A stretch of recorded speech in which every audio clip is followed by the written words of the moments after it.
Sober Dave. How are you doing? I'm all right. I've been sitting in the garden, so I might look a little bit orange. I was gonna say, I've been sitting in a quiet, calm, non-sunny room today, so I might look a bit pasty in comparison. I know which one I'd rather be. But thank you. And I'll give you a clue. It's not Casper. Thank you for taking time to come. It's a beautiful day today. I think it's 25 degrees in London today. So thank you for giving up your time in the garden to have a chat with me. It's really good. It's a bit of a timely chat. It's really great to meet you virtually. We've been following you for a few months now. Back when we started Over the Influence in December, I think it was. And I can see that you've gone from strength to strength over the last few months. So congratulations on that. It's really amazing to see that you're kind of having a positive impact on other people. And I just wanted to chat to you today because it's Mental Health Awareness Week, the very kind of start of that. And, what a time to be talking about things like addiction, dependency, happiness, sadness as well, but most importantly, kindness, which is the theme of Mental Health Awareness Week this year. And I'm sure you'll agree, this year's been a bit of a roller coaster. I think it started off great, 2020, everyone was excited. And then, the first thing for us and for me in particular that happened was, Caroline Flack sadly taking her own life. And that was something that really kind of personally affected me. And I know it's not just that in isolation, but it was kind of a narrative around why she did it that got to me. Someone who's kind of suffered from depression and anxiety in the past myself. One of the things that was great to see was the theme of kindness emerging from that. But that's a different kind of, social media is a different chat. But I just wanted to talk to you today, particularly around alcohol. And how have you been finding? A couple of months ago, we've been in lockdown now for 2 months, and it's taking its toll on a lot of people. How are you finding it? I'm actually finding it absolutely okay. I think when I gave up alcohol, it was like a huge divorce for me. I decided to just kick it out the door and say to myself, right, that is it. There's no going back now. So I made up my mind. And as you said, I went from strength to strength. And maybe in the first 3 or 4 months, I might have struggled a little bit. But that's natural. It wouldn't be normal if I didn't. But now I've gone over my year, I feel absolutely rigid with my sobriety. So the lockdown, in fact, it sort of helped me in a way because I'm so grateful that I don't drink now, because if I did, it would be a nightmare now for me, because I know that I would have been probably drinking from 1 o'clock, especially on a day like today. I was never a morning drinker, but once I started, I was like a greyhound out of a trap. That would be it. My brain would say, right, you are now going to get pissed. It wouldn't ever be have a couple of drinks and sit in the sun. That was it. I was on a mission, So as in lockdown, it hasn't affected me at all, but I've seen it affect a lot of people and a lot of people that have been sober for a long time as well. Yeah, and I've seen on some of your posts as well, you kind of refer to your wife as someone who kind of put up with you when you were drinking. And is she happy that you're on lockdown? Do you think she's finding it a lot kind of better that you're sober and you're able to kind of be the person that you want to be, as opposed to the person that's kind of taken over by the alcohol? Yeah, I mean, I think we've gone through a lot before lockdown, because she was diagnosed with cancer for the 3rd time 2 weeks after I decided to give up drinking. And the 3rd time round, I was sober and I was present for her. And there was such a huge difference there of me supporting her, because before she used to go to bed, I was still drinking, and 9 times out of 10, I'd fall asleep on the sofa. And I hate to think of her laying in bed frightened and I'm just downstairs drinking wine and that. So we've been through quite a journey already before lockdown. So I think she's kind of got used to it, me not drinking, and she knows that I'm really strong with it. She never doubts me anymore that, if we have a bit of a fallout or anything like that, there's no doubt that I'm going to drink again. So that's great. Yeah, does she drink? Has she ever drunk? Has she ever been a drinker? She's a drinker, but she's a normal drinker. You know, Right. she'd have a couple of glasses and then go home and have a cup of tea. And for me, I just couldn't ever get my head around that. Um, but then I haven't got an off switch, so that's why I've had to give up, because you know, I just went on like a machine. Yeah, Um, that must create an and interesting dynamic in a relationship then, mustn't it? If, you know, you could go to a party and she could have a couple, and then, you know, you're not, kind of being on very, very different levels, and probably to the next, you know, to a certain extent the next day as well, if you're not okay, and then she's kind of, you know, what an interesting dynamic in a relationship. I think a lot of people are kind of facing that at the moment. it's interesting you say that, because we're in the process of writing a book about exactly that. It's Right, the he okay. said, she said thing, because our honeymoon, we were gifted a holiday and a 5-star hotel, and it was fully inclusive. And it was so different, because she went out there to have a romantic holiday, and I went out there, I was literally gone every single day. And it was a disaster. I mean, we actually went on the Lorraine show, and they had found out about that, and at the end of it, they gave us a holiday out of it, so it wasn't a complete Oh, disaster. that's But really yeah, it was sweet. lovely. It was a villa in Crete, but this time, oh, it's not just you two; it's taking the kids as well. So it wasn't Oh. quite the same.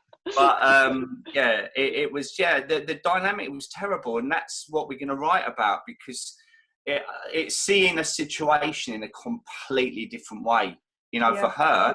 And now, funny enough, that I don't drink, when she does have a drink, I get irritable sometimes, because I can see her change. I mean, when she drinks, she's generous, but she becomes really, really, like, she'd say, "Oh, you must all come round for dinner tomorrow," and I'm like, "Oh my God, here we go." Like, I thought we was doing this tomorrow. And then she's inviting the neighbours and that. And she wake up in the morning and I say, "Do you remember?" And she's like, "Oh yeah."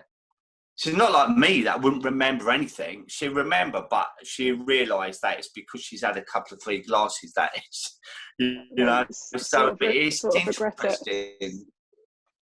Yeah, yeah, yeah. Then, but do you find it hard? I know you just said you get annoyed when she drinks now. Do you find it hard to see other people drinking, or have you got to that point now where you're just completely fine with being around other people with you know, alcohol? Kind of talk to me a bit about your journey on that.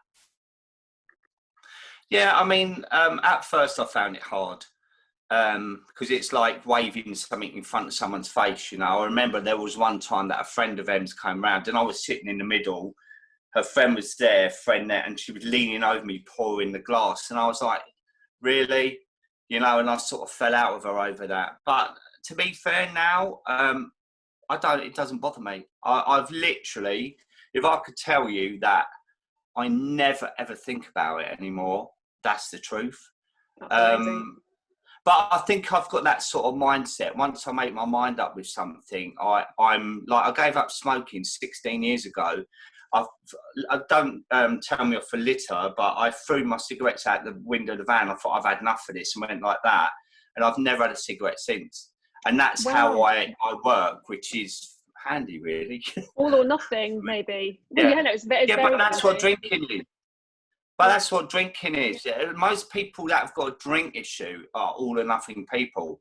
You know, it really is like that. And highly sensitive people as well. Yeah. So it's an interesting narrative, really. Definitely. Well, your Instagram account, I love it, and it's got some, you know, it's quite funny as well, and it's you know, really kind of light-hearted, and I like, you know, what you've talked about it, and how you've talked about what you've gained from being sober. So, what do you Yeah. think is the biggest positive impact it's had on your life? Having a life, I think. Wow. Honestly, because people say, well, I certainly thought, what is there without drinking? Because it dominated my whole life. It literally, I would wake up and I would think, I'm not drinking today. And by 1 o'clock, I would start to change my mind. By 3 o'clock, we'll have a few tonight. By 5 o'clock, right, I want to get drunk tonight, you know, and it dominated my life. And the only way I can describe it is by, if you look through a straw, it's how, like a blinkered horse, it's so limited when you drink, because there's not a lot you can do really. And I was drinking indoors a lot as well, so it wasn't like I was a social high flyer, going to pubs every night and stuff. I would drink indoors, so I was quite a solitary drinker. But now, rather than look for a straw, it feels like a Hubble telescope, because my life has expanded so much. I'm doing so many things now. I mean, outside of lockdown, I had about 12 events booked for me to go and talk on panels, and I was even going to appear on Meg's menopause conference in Westminster. Brilliant. Which is huge. Yeah, that's amazing. People say, why is a sober man talking about the menopause? But it was because Em got cancer, and she was thrown into the menopause because of her drugs, and we'd only just met. I had a drink dependency, and she was going through the menopause, so there's lots to talk about, you know. Yeah. And I'd arranged my own event this year, and I'm doing a lot of online stuff now. I'm doing online coaching. I'm doing lots of Zoom. I don't know if you know, we do the sober sessions as well. I followed that the other day. And that's brilliant. You know, we have a guest on each week, and we talk about different subjects. So we talked about mental health, adult children of alcoholics, sober socialising. So each week and we put them out on YouTube, so people can always watch them after. We've got our own Facebook group, and that's just an interesting thing to do, you know. And we're going to carry it on after lockdown and do a few lives over the country. So that's I think good. It's, you know, one of the positive things I think has come from lockdown is the fact that it's giving people more access to content now, because we were going to host our own physical event actually in London in kind of mid-March, and obviously we had to scrap that, but we adapted it to online, and it actually worked really well, and you can kind of reach more people. And I think at this time people need as much kind of content and help they can get in that sense. And it's really good to be able to build connections with people. Like, we probably wouldn't be talking if lockdown hadn't have happened now. So it's really, you know, if you've got to take some positives out of it, that's one that I've taken anyway. I just want to talk a bit about kind of behaviors and habits. So for you, was, you know, for you personally, and I know you just kind of touched on it slightly then, was your drinking a habit, or was it a physical need? And do you think it's easier to give up a habit or a physical need? That's a really interesting question, actually. I believe a lot of mine was habit, because I had a set routine that I would never ever fancy a drink in the morning. I would only really drink at weekends on a Saturday or Sunday, but mainly Sundays. And if I had to do something where I had to drive, I never really thought about it. I just thought, I can't drink tonight. And that was rare. I mean, I would drink every night, but I didn't have any sort of withdrawal symptoms, or I didn't come home at midnight and start drinking, stuff like that. I think if you've got a physical need, it's a lot harder to give up, because you're dealing with your body as well. You know, there's a guy that is on my Instagram, and he's 28, and he had a seizure at a bus stop because his body went into massive withdrawal, and he was rushed to hospital, and he was in detox for 3 weeks. And, you know, that's an awful thing when your body relapses. And there's an interesting conversation to be had about all these dry Januaries and Stoptober and stuff like that, because for some people it's really bad to just stop drinking, you know. But for me, it was definitely habit. And what I did in the times that I would normally drink, I just totally kept myself busy. I would even go to bed at like 6 o'clock, have a bath or shower, and watch a film, because my times were like between, I would say, 5 and half 8, 9. And if I could get through that time, I was all right. I didn't really think about it.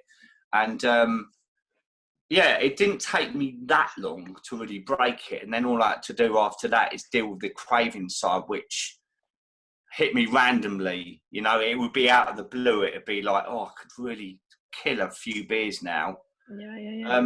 How did you kill those cravings then? Strength of mind. Yeah, but also it's strength of mind. Like, so when I coach people, I always say to them, look, if you've got that voice knocking on the door, like, if you empower that voice, it's going to get louder. You know, if it's going to say, it's like when you're hungry and you think, oh, you like chocolate, and you're saying, God, I could kill a bit of chocolate now. And if you're just focusing in on that all the time, you're going to want it even more. But so what I do is I divert my attention. So I might listen to music, go for a walk, listen to a podcast, read a book, just do something to take my mind off it. And you'd be surprised how quickly you stop thinking about it. If you sit there and you're going, oh, I could kill a beer, it just eats you away. And if you're not in a particularly good place at the time, you know, it'd be quite easy to reach out and then you've blown it. Yeah. I mean, it's such an easy one to kind of get, but it's such an easy habit to get back into, isn't it? It's like, you know, anything consumption, anything consumption it is. Go on, yeah. I'll also say though, Sarah, is that if you do, pick yourself up again and start again, because we're not perfect. I mean, do you know what? I've never relapsed since I've given up, right? But there's less than 3% of people that don't relapse first time. Yeah, you know? I can imagine, and I always say to people, like, it's like snakes and ladders, that if you go back to the beginning, just throw a 6 and start again, because you've already started again once. So just start and you learn from what you did wrong last time, and just refresh yourself and think, okay, I'm not a failure. I didn't do it this time, but I'm going to really give it a go this time, you know? And it's definitely the power of the mind. Yeah, I mean, the mind is very powerful. I mean, you are, it does sound like you've got very strong will, which is very good and kind of lucky. I know some people don't always have that, but would you ever consider drinking again recreationally, or is that it? You know, do you know that if you did have a drink, it would be kind of back to square one again? Would you be worried about that? I don't think, I don't call them followers. I hate that sort of, well, I've got blah, blah followers. I call it the community out there that I've got. I don't think they would allow me. I'm accountable. I am accountable, and I love that. It helps me. Yeah, you know, people send me messages every single day, and I love that. And secondly, I wouldn't want to drink again. My life has just improved so much now that the thought of it revolts me. I am never drinking again. And there's certain organisations that say, well, you don't know that. You've got to work on your recovery every day. I know me, and if I start to think, well, I might have the odd drink in a year, and I know people have done that, and within 2 weeks they're back to square one. They're drinking the same, if not more. So my mindset is, that was then, this is now. I don't look at my recovery as in I'm ill for the rest of my life. I look at it like, well, I call it my discovery, because I'm learning things every day, and I discover so much now. And if I put a spin on it like that, it makes me feel really positive, you know. So answer to that in brief is no. No, a long way around it. But it's good you touched on something there. That was you are essentially a role model now, which is, you know, your followers, your community, as you like to call them. It's really great that you're helping those people, and if they're taking the time to kind of message and be inspired by what you're doing, that's enough, isn't it, to not want to go back and do it. But that's, you know, that's really great. Have you, just kind of flipping it, you know, you've gained a lot from not drinking. Do you think you've lost anything because you have given up drinking? Yeah, I suppose so. I mean, to be honest, when me and Em, my wife, we go away in that, I mean, part of the going away, because we got 4 kids, we got triplets. And to be honest, yeah, this lockdown has nearly finished us with the homeschooling and whatever. It's been horrific. How old are they? 10. Right, okay. Yeah, so it's a real struggle. But when we go away, we used to, part of our going away was to end up in a pub lunchtime, have a couple of drinks and a bit of lunch. But quite often we would just carry on. And we loved it, because we just used to sit back and have a slow drink and gradually and this is the time that she would like a drink, because it was like being on holiday, you know. When you first go out on holiday, you normally drink more in the beginning, don't you? And you're like, oh my God, I've made it. And I really miss that sort of time we have together, because we used to absolutely, I mean, sometimes we would carry on and not even go back to the hotel and just go out for dinner, you know. I miss that, because now we're not twiddling our thumbs, but we're kind of sort of, well, what should we do this afternoon? You know, it's we do more, obviously, but I certainly miss, and I know she does, the times when we have a weekend away and we can have a drink. And it's different, because because she drinks and I don't, when we go out and she has a drink, it's not the same for her either, because I'm sober, you know, stone cold sober. And she well, you were said going to it's say not I'm the same. stoned then. I was like, oh, Yeah, well, tell me yeah. something else. Yeah, I know some people replace one with the other, and that's not a good idea either. But I was about yeah, to say, but well, you said all that, and then you're just talking about that. Oh, brilliant. yeah. But I think it's an age thing as well, you know, because like, I mean, I know people in their 20s that have given up drinking. I think it's different these days for the millennials and whatever, because my son doesn't really drink. But for me, I think because I'm a bit older now, it's easier for me, because our social circles aren't so much like, let's all go out on a Saturday night somewhere and get drunk. It's more, let's go for dinner. Yeah. And because I don't drink, it's no real biggie. Do you know what I mean? And people respect me for it anyway.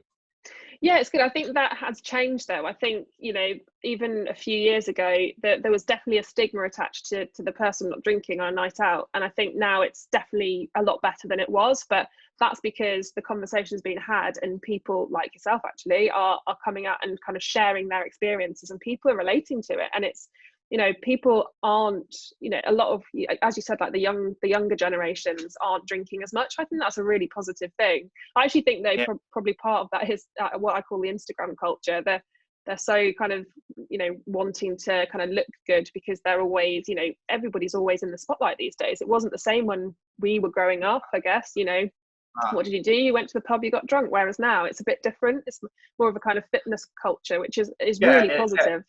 It's definitely, you've nailed it there. A lot of people are more health conscious now.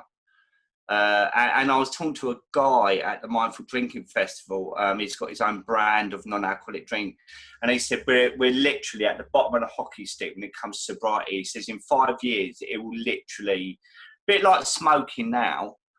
I don't really know anyone that smokes, to be honest. I really don't. And that's the way it's going. It's not a fad. It's certainly not a fad or a trend. It's a lifestyle change.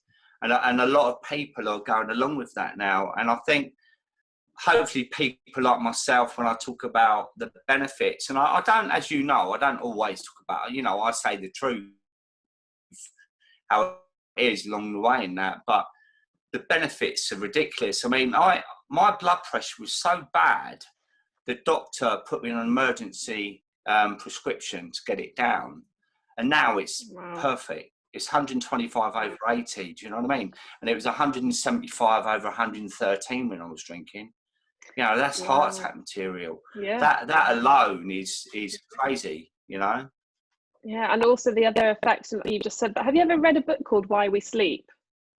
Have you ever heard of that? So it's by a neuroscientist called Matthew Walker. I'd really recommend it. And it's not just talking about alcohol, but it's talking about the benefits of sleep. But one of the things he's saying is, you know, you shouldn't drink alcohol because these are the effects that it has, and then it has a knock-on effect on your sleep, and then the knock-on effect of not sleeping causes basically every single health problem that a human person can get. So it's such a fascinating book. It's one of my favourites that I've read. So I'd definitely recommend that. I recommend one back to you. It's a book called Drink by David Nutt. Dr. David Nutt, Drink. And it actually tells you of the different stages of your drinking and what it does to your brain. That's only in one part. He used to work for the government, and he got the sack because he said ethanol should be banned. And because of the revenue that they get from alcohol, they refused to ban it.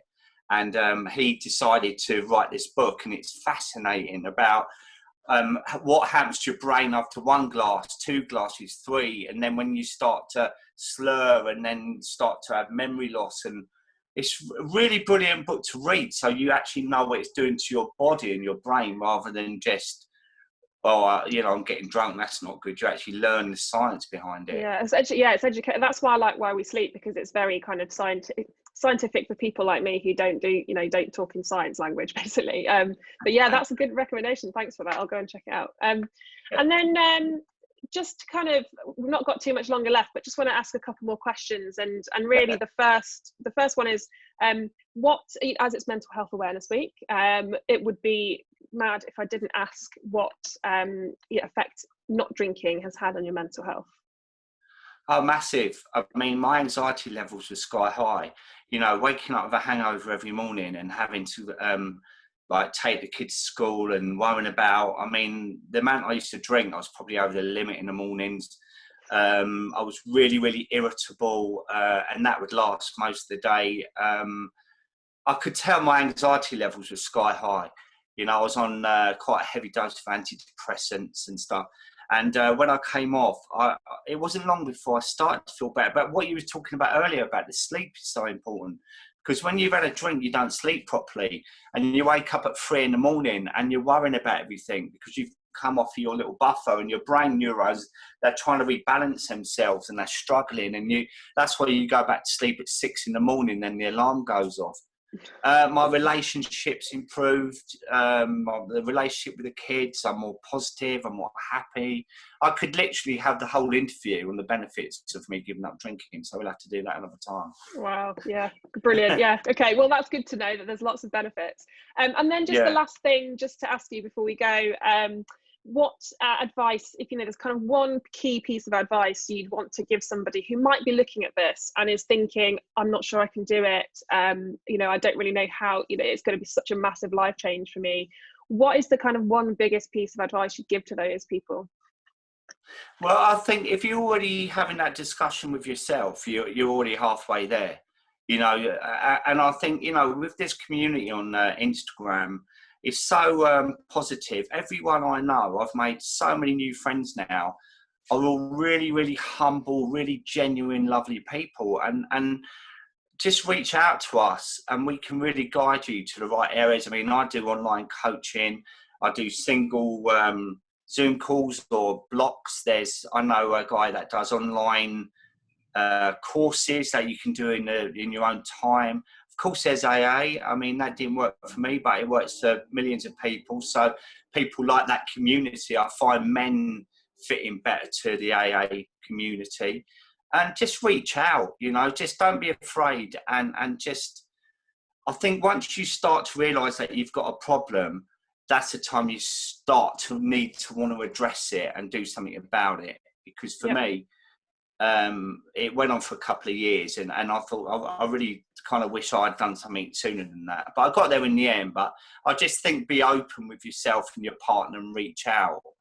Yeah, that's good. That's very good advice. And in fact, you just reminded me of one other book. Have you read A Million Little Pieces by James Frey? I think my wife's got that book, actually. Has she? So I just read it, actually. I finished it a few days ago. And it's one of those things, I picked it completely coincidentally. I picked it up in W.H. Smith in a hurry going, I don't even know what it's about. I just like the cover.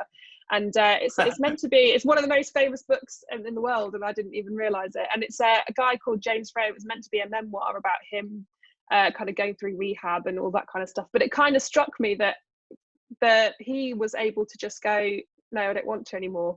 And with the, you know, the AA, he didn't believe in it, all that kind of stuff. And they were going, you know, you can't get better if you don't follow this. And he was just adamant he wouldn't, which kind of struck me a bit with what you were saying about how you just kind of made a decision and said, no, I'm not going to do it anymore. But yeah, you should read it. It's definitely an interesting read. It's quite, you know, sad what at is times. important, I know we've come to the end of this, but what is important to know as well is that we're all different. We've all got a different past. We've all got a different mentality. And it's important to find out what works for you. There's so many different options out there. And you've got, it's like going clothes shopping and you put something on and it just fits. You know, it's got to fit with you. And you know, for me, it was funny enough Instagram, because that is what I've built this community on here. And that's been my source of support here, but other people like one-on-ones or other things. So it's important to know that. Yeah, cool. Well, thank you so much. Oh yeah, go on. Yeah, go on. Thank you so much for chatting. It's been really, really great to hear from you, and I'm sure everyone who's watching is going to be kind of inspired and get in touch, because you're, as you said, you're doing the courses. So if anyone kind of wants to get in touch and kind of speak to you on a one-on-one basis, then they can. But I will continue to follow you on Instagram. I love it. I literally have a laugh every day watching your posts. So it's great. Thank you very much. Thank you. Cool. Thank you. Thanks, Sarah.